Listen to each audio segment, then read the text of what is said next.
Thursday afternoon chat. Your favorite artists with Jayar. Ladies and gentlemen, boys and girls, if you could please put your little paws together for my guest today, Darren from We Are Messengers. How are you, mate? I'll clap my wee paws for you. Thank you. We've got so much to get to, as Willy Wonka says in Charlie and the Chocolate Factory. So little time, so much to do. Reverse that. Yeah. We have EPs just falling out of your pocket right now. Because it is Christmas time, I do want to say that last year We Are Messengers put out a Christmas EP that we played half of it. It was just incredible stuff. Thank you. That's now been added to, correct? Yeah. So we cut a new song this year called This Is Jesus. And we just felt that it was such a strong addition that we wanted to add that to the EP that already existed. And honestly, we'll probably build on that in the next year again. And so we hope that every year we'll put out, another couple of songs, keep adding them to that EP and building that thing up. I never call it an album eventually. And then yeah. See, I never thought I'd really love the idea of doing Christmas songs, to be honest, because I'm your bona fide melancholic, Irish man that's very alternative in his thinking. But I think I've really fallen in love just with some of those classic hymns and in how they move me. I find myself going back and listening to those more and more, I guess, as I get older. They're just full of grace. And so we're trying to reimagine some of those with a modern kind of texture to it. Let's actually go into that song, This Is Jesus, which may sound a little familiar to people. Is that right? It will, yeah. So we had been sitting in the studio thinking, what could we do for Christmas? And that's where I went back to my love for these old hymns, And I had been a fan of a song called Come Thou Fount since the day I was saved, because the little church back home in Ireland where I came to faith, at 27 years of age, they would always sing this song, Come Thou Fount of Every Blessing, And honestly, I didn't understand half of the lyrics, and I still don't, It's a little odd. It's got some odd lines in it. I'm still not sure what a fetter is, whether it's a misspelling of feather or it's some kind of bed. Yeah. But we just wanted to write a song, just very simple, about a God who would come to dwell with people like us. And who is this Jesus? And sometimes we try to imagine him with metaphors and we describe him as other things. But in the chorus, we just wanted to describe him as who he says he is. This is Jesus, King of glory, come to rescue.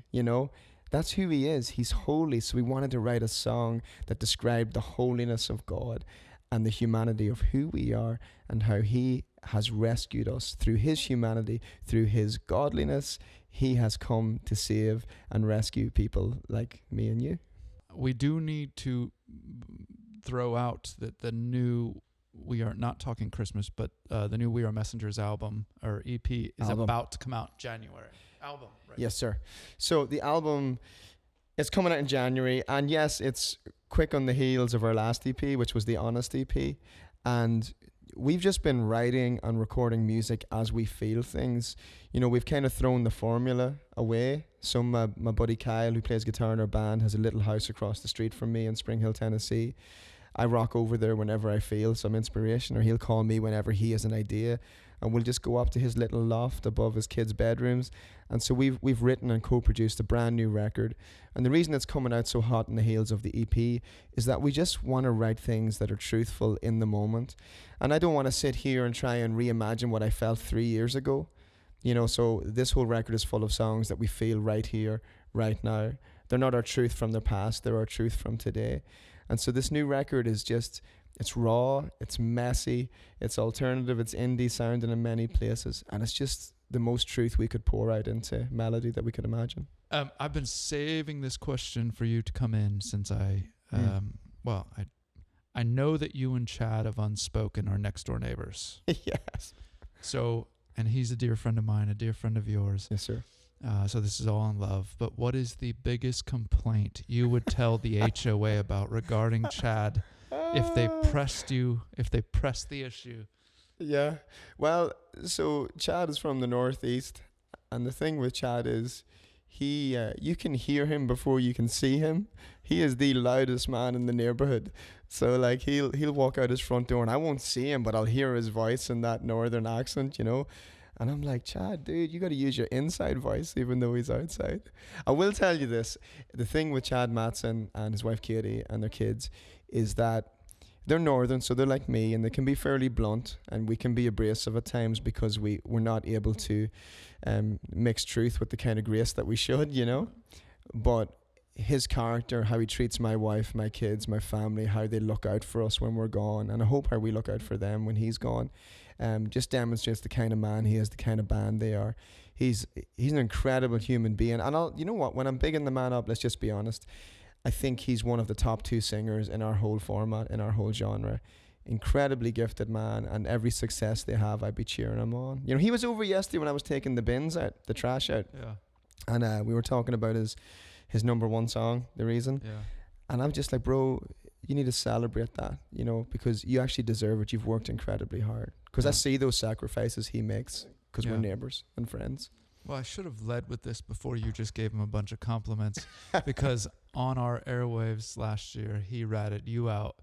And he said, because we got to talking about me and having a little farm in my backyard. And he's like, yeah, Darren's got one of those. He got all the he got a bunch of soil for he calls it his garden, but it's his little backyard farm garden. He's like, but he got every kid in the neighborhood to haul dirt for him for free. I'm like, bro, you can't do that. That's like child labor. You can't have kids hauling. I did. I had his son out there carrying bags of soil around for me, and that's right. Actually, there's 3 or 4 other kids that just happened to be around. You know what? It's going to teach them. That's integrity, hard work. It'll teach them. You know.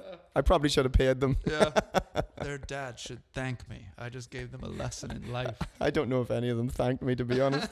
I wouldn't have thanked me. Darren, let's go with since I saw you last a year or 2 ago, let's go with the greatest email that you've got in the past year. Or it doesn't have to be email, it could be in the form of communication, but the one that I'm not going to forget that anytime soon.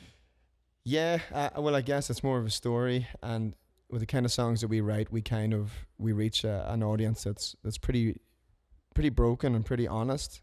You know, they're my favorite people, the ones, not the broken ones, but the ones that are just honest about their lives. And so we put out Maybe It's Okay about a year ago, thereabouts. And before it had actually been released, we played it at this little dive bar in Nashville. Because we do that every year, a couple of shows a year at this little dive bar, because I want to reach out of my comfortability. I want to remind me that I was called to go into all the world, not just inside the church. I got to be called outside of the church too. Anyway, this kid came. I had never met her.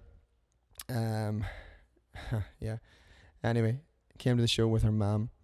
And after the show, she fell into my arms and she said, that song, Maybe It's Okay. She said, I saw a video of it, and that song's keeping me alive. And I was right. So we got to talking. Turns out she had tried to take her own life a couple of times. We became friends with her and her mother. Chelsea was her name, and her mom was Tricia. And over the next year, they came to some We Are Messenger shows, and the first 3 or 4 of those, she had this hope about her. Her eyes were bright. She was smiling, beaming, and it was wonderful. But then, you know, about a year later, we met her at a show we were doing with Toby Mac, and she just didn't look right. She looked distant and separated and isolated. And she just told me she was getting it really hard to live. She was struggling. So fast forward again, a couple of months later, we're back in this dive bar. It's a year from the day we first met her. Maybe It's Okay, she said, was keeping her alive. And 2 nights before the show, I got a call from her mother, Tricia. And Tricia said, Darren, Chelsea's in intensive care. It's not good. And she was crying. And so anyway, in my naivety, I was like, that's fine. Listen, God's got this. She's going to be all right. We're praying. It's going to be good. And I expected her to be front row in that dive bar 2 days later. That's my naivety. I believe all things are possible. Night before the show, Tricia called and just sobbed. Those kind of sobbing tears that you can't imagine hearing, kind of shrieking. And all she could say through her tears was she said, she's gone. She's gone. And so Chelsea took her own life, right? Because her mental illness got the better of her. She lost hope. And she had a physiological disease called severe depression. And it got the better of her. And she's gone. And it ruined me. Like, it ruined all the guys in the band. I went upstairs to my wife and we just cried and hugged. And Now, what's really cool about this is a week later, her mom Tricia, she called and she said, we're going to have Chelsea's remembrance service, or funeral service. And she said, we want to get 60 We Are Messengers t-shirts that say, maybe it's okay if I'm not okay on them. And so, we give her the t-shirts, and we couldn't make the funeral because we were somewhere on the West Coast. But at the funeral, all this family wore these t-shirts. And for the last 6-7 months, all they have done is raise awareness around mental health issues, around anxiety and depression. And they've taken the greatest tragedy you could imagine, and they're using that to work together for the good of the people around them. And so you talk about emails or stories, Jayar, you know us. All we see is so much tragedy and so much disappointment, but we've also seen so much beauty in communities coming together, in people finding hope where you think it doesn't exist. See, that's the beauty of the gospel, that hope exists where you think it shouldn't. Like hope is hanging out in the dirt and in the clay. Hope is hanging out in brothels. Hope is hanging out on the streets where the homeless are maybe injecting themselves. Hope is hanging out in marriages that are broken. Hope is hanging out with parents that are struggling with kids who are struggling with issues around sexuality and issues around addiction and issues around bullying. Hope is all over the place, and his name is Jesus, Jayar. His name is Jesus. And this is what we sing about, why we sing about it. And we're ready to go, dude. You know me. For a while there I was hurting, bro, but we're taking this thing to the streets. That's why we do it. That's what we're doing, I got into radio to make a living and to entertain. I mean, that was the carrot that was dangled, and I took it in a skyscraper in Seattle.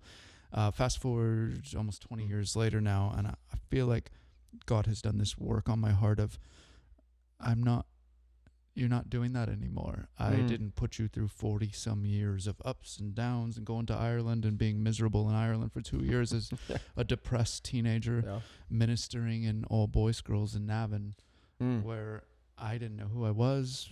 I was living off my parents' faith, but then I'm in front of a 17-year-old boy in Navan going, I'm depressed. I'm like, I wish I could help you, but I don't know who I am. So all those stories combined to put me on the radio in front of 1 million people. And it's like this shift in my heart of, we're not here to entertain anymore. We're here to do what I say we're here to do. Come on. And so all that to set you up for you do that already on the road, throughout the year, but you make art the way I feel I make art. Sometimes it's really bad art, but it's still art. So which of those two has been tougher for you to care about the music side? Oh, this doesn't sound right. Or the pressure of being usable every night from a ministry standpoint? So art and ministry is where the question is. Art and ministry is a really difficult thing, and the overlap of them is really hard. Because when you try to be really true artistically, you risk your career in doing so. Because there is a particular sound and a particular style of lyric and melody that works particularly well for Christian audiences. That's the truth, okay? Now, a band like us, because we really want to be honest, we've never been able to bend towards that in making what we think people want or what we think people will work. We've always said we're going to write the best music we can.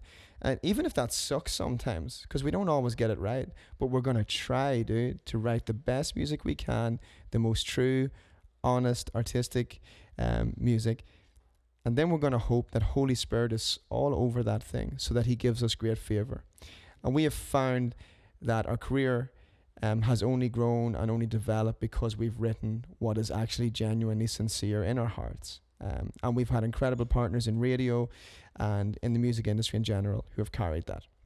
So I think we need to have more confidence in the gatekeepers in our industry, because they're actually a lot more clued in and a lot more honest and a lot more willing to risk things than people give them credit for. Now, ministry, this is where it gets real hard. You start out, I came here 5 years ago now. Dude, wanted to change the world. So hungry, couldn't stop telling people about Jesus. Now, 2.5 years into that, I started to get concerned about our career, right? And I'll tell you this, that insecurity when it creeps in, and jealousy and envy robs you of all of the joy of the Lord. And you know this as well as I do. When you start comparing yourself to other artists or other people and what they're doing and how successful they are, it just robs you, dude. So I did something really strange about 3 years ago or 2 years ago. We deleted every industry person, every band, every record label from all of our social media accounts so that we would never see what anyone else is doing. The only time we see other artists is when we're on the road with them, when we're hanging out with them, when we're with their families. And in that way, we've taken all of the competition out of it. I don't have a competitive bone in my body anymore. I'm just stoked about what we're doing. And so the new record, Power, is our returning to what we came here to do, which was to tell the truth, but not just tell the truth, do it with a radical grace, the kind of grace that welcomes outsiders and the lost. You've heard me say this, but it's true. The only thing we ever say twice at a We Are Messenger show is that Christ came from the outsider, for the outsider, the lost, the broken, the least, the dirty, the immigrant, those who society didn't want. That's who he came for. And that's who we came for. And it just so happens that audience, they smell nonsense a mile away. So you want to reach people. I find it funny because people in our world talk about we want to reach, that, late teens, early 20s audience. The only way to do that is tell the absolute truth, right? Because they are not interested in phonyism.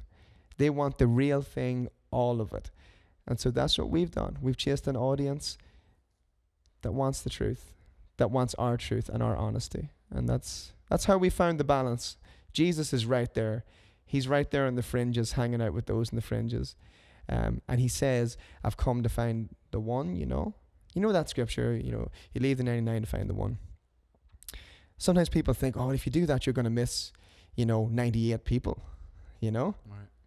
Nah, dude. When you find the one, you find them all. So if you find those in the fringes, you find everybody in the middle too. That's strange. I've never said that before. Well, you're being real. I'm trying. We're not going over rehashed material here. No, dude. I don't know how to do that, unfortunately. With all of your children watching films in your house for years and years, yeah, you become accustomed to watching, being a grown adult watching children's films. But what is the one over the years that captivated so much you wouldn't even mind if all the kids took off to their room to play on iPads and you keep sitting there because you love the story? Dude, I love the Croods. I'm a big fan of the Croods. It makes me laugh a lot. I think it's really clever. Can I guess why you like that? Because the dad, voiced by Nicolas Cage in that film, I relate with him so much because all he wants to do is protect his kids and his family. But he annoys them because he's like, we're going to stay in this cave and we're not leaving this cave. And there's like, that's not living. That's just not dying. There's a great line. Yeah. But I like the Croods makes me almost cry as a dad. I'm like, all I want to do is protect, but I can't. I can't do it. I am not physically capable of keeping all you guys from harm. Yeah. But his character does that through the whole movie. It's almost the point of the movie. It's really a movie for dads. That's really perceptive. Yeah. I didn't think of that. I think if I had a choice to put my arms around my kids and never put them in danger, never put them in harm's way, I would. Now, our kids go to public school because I want them to go to public school. We don't homeschool them. And that's a conversation my wife have had over the last few years. Should we homeschool them to protect them? And I feel that they're going to have to learn on their own eventually. So let's start them in at least the public school system where they have to learn to take other people's opinions, to hear those opinions, and still carry their own faith. Like I've told my kids, listen, I said this as recently as this week. I said, lads, you can't live off my faith. My faith is not yours. You got to have your own. Because if you're relying on me in 10 years' time, when you think I'm totally irrelevant, maybe 5 years' time for them, maybe next week, I said, where's your faith going to be then? And so I've realized that I can't protect my kids. It's the hardest battle I've ever had. I've watched them been hurt. I've watched them, been torn apart and done my best to protect them. But you can't, And even as a daddy or a mommy listening, at the end of the day, you can only love them as best as you can and allow God to shape and mold them. But they're going to make their own mistakes. And you can't take all that on board. Everything can't be your fault, Yeah. We have to trust them that whatever God planted in them, He's going to bring it to fruition. And without making it spiritual, I'm not a fan of hyper-spiritualizing everything. But there is a scripture that's meant a lot to me, and it's the one that says that suffering produces perseverance, and perseverance produces character, and character produces hope. Hope never disappoints. So I think the knocks that we take, the disappointments, the heartache, if we view them all as just being useless, then we miss the point. The point is that they're refining our character. It's there that the Lord refines us, that he teaches us how to endure, how to persevere. And the promise for those who endure and persevere is that they will be saved, okay? And so I think as a culture, we need to stop trying to avoid pain and heartache, right? That shouldn't be the focus of our lives, is to avoid pain. It's very American. It's very American. Western. It's very Western. It's very Irish too. I think we need to take everything, the good and the bad, and see it as a gift from heaven. Again, all these years you've known me. When I wrote Maybe It's Okay, you can probably put your head to it and imagine I was in maybe one of the worst places in my life. Riddled with insecurity. Depression was creeping in. Walls were falling down around me. And it was when I wrote that song, I said, if I didn't know what it hurt like to be broken, I'd never know what it's like to be whole. Remember that first line. And God said to me, he said, all of this stuff, the adultery, the disappointment, before Jesus, the heartache, the drunkenness, the violence, and even now my anger and my frustration and my envy, he said, Darren, everything is an opportunity. Everything, in a way, is a gift. That if you will see me in this and through this, I will turn all these things together for your good and for the good of those around you who love Jesus and are called according to his purposes. So I don't look at the bad things anymore and go, what a waste. I go, you know what, God, thank you. Thank you for letting me endure that. Thank you for being with me in that. He never tempts us. We know that. He can't. He doesn't. It's not in his character to tempt us. But he lets us endure things that we think we can't. And then our character builds. And then hope. Which is why when a little girl is in intensive care because of suicide, that I'm still naive enough to believe that the Lord can heal her and restore her. And he didn't in this instance. And so the heartbreak comes in. And then the disappointment in him comes in. And then I go back and go, what are you showing us? What are you teaching us? And then he says, look what I'm doing. And then I'm like, I'm dopey. I'm sorry. Let's go last one on here. I have to do a fine dance between setting you up to say things that people will remember forever and silly, because you are one of my double whammies that can do both. Some I can only do serious stuff with. Some I can only do silly, and we can't go hard. I'll give whatever you want. You're a double whammy for me. You got two fists, and not everybody does. But stereotypical band tradition you swore you would never do, between album covers, between tours, choreography, something that like one day if I ever get on stage, I'm never doing that. I'll tell you right now, 6 months ago, we played a song called Highway Loves in our set every night for 4 years. And I said to the boys 6 months ago, I said, lads, we're done doing this. It's a great song, one of the all-time great songs. I said, but we've got to a point where we're just doing this like robots. We're never doing it again. So 2 nights later, we hadn't done it. We were on to the third show. And I went to start a song of ours called My Victory, one we wrote with David Crowder. And started the chords, playing those opening chords. And next thing, he is jealous for me, came out of my mouth. The guys looked around, I'm like, what's wrong with this boy? And I was like, I'm halfway through it. And so the Lord reminded me, you can say no all you want, but if something's right, it's right. And so I'm like, I didn't even start the song and I ended up singing it. We do lots of things we say we're never going to do again. But one of my favorite things, dude, is before each show, me and the boys, we play a song called September. Do you remember that one? And I can't dance, and all the guys be dancing backstage to it, and I just be going around like a middle-aged Irish man hobbling around. Like a leprechaun. Like a leprechaun, essentially. But we do a thing where we have our, we get our hands in each other. It's like a college football thing, and we just say over and over again, 3 times, time to shine, time to shine, time to shine. And then we punch each other in the stomach, and then we go. Because there's a real energy to what we do. And the Lord says, arise and shine, for the glory of the Lord has come upon you. And that's what we want people to see when we walk on stage, is that we have risen out of the clay, we're shining, and we're going for this thing. So I'll take every stupid tradition we have if it sets us up for Holy Spirit power. It is always a privilege to have you. It's a joy. But we're gonna end with something called Tickling the Ivories. And we brought a piano into the studio to have just as a toy, because some artists we have on the show are musical. Like Matt Maher was in, and all of a sudden he's doing Mozart. Genius. But then we got other guys like Zach Williams who doesn't play a lick of piano, and it's just like dong, like a cat walked across the piano. So the bit is we give you 30 seconds to do whatever you want to do. 30 seconds on a piano.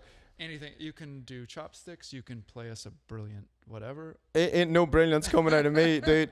I think I've got 3 chords, and if I can get them, we'll be winning. These are my favorite parts, though, is the people who don't know how to play. I've no idea. Let's try it. All right, let's go mic up over there. Oh, jeepers. I gotta find chords in this. Just keep moving on. Just keep pushing ahead. Yeah, the new has come. All the old is dead. Just keep moving on. Keep your eyes on the prize and that word in your heart. Yeah, we'll be alright. Power, power. We got that power, power. We got that power, power. We got that. Yeah, we'll be alright. You're doing fine till you went off script. Jeepers, that's good. I love that. I learned another chord. Let me try this chord. Sorry, don't record this.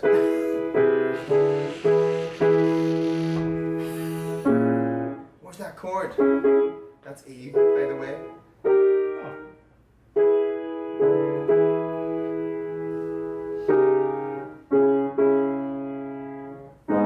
Oh, that's a good chord right there. Sorry. So like learning Spanish. You're clueless when you're hitting that.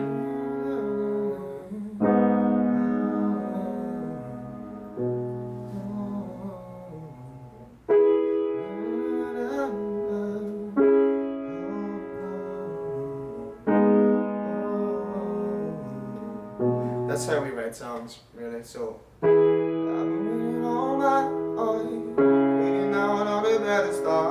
But you really know that you just start with mumbling and you figure out melodies, you know.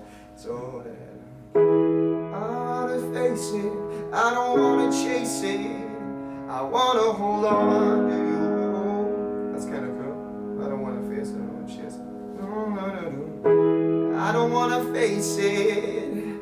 All my life I've been chasing me. Are we writing a song right now? That's good. Yeah, I've never heard that.